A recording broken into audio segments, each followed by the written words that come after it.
Narito na po ang mga sangkap ng ating gagawing bibimbap. So kung papansinin, halos lahat ay na-cut into strips. Ang hindi lamang natin iluluto ay ang cucumber. Unahin natin ang onion or yellow onion. So isusute natin siya for 1 minute.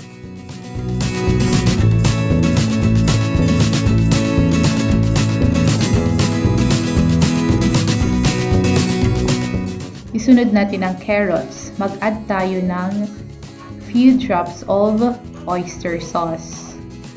Ayan. And then, saute natin ito for 1 minute.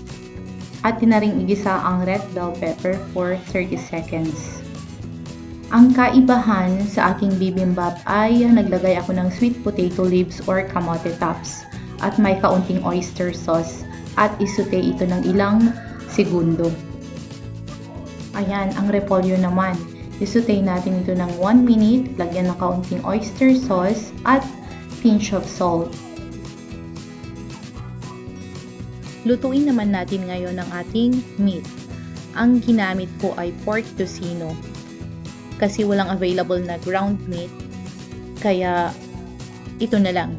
So lulutuin ko muna ito sa pamamagitan ng paglalagay ng tubig hanggang sa yung tubig ma-absorb na nung tocino, nung meat, at saka lang tayo maglalagay ng mantika.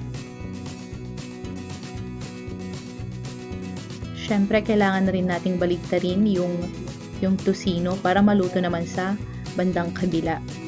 At syempre, ang pinakahuli ay ang pagluto ko ng sunny side up egg. So yan.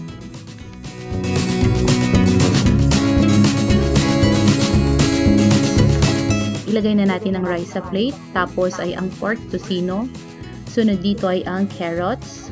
Pagkatapos ng carrots, ang onions or yellow onions. Pagkatapos ang camote tops, red bell pepper, pipino, repolyo, at syempre hindi mawawala dyan ang kimchi.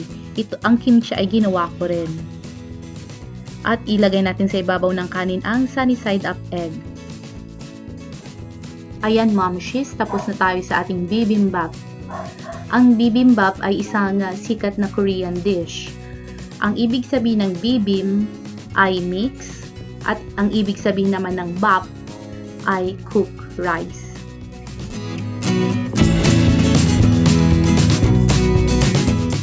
And last, gently but firmly mix everything together in the plate with your spoon.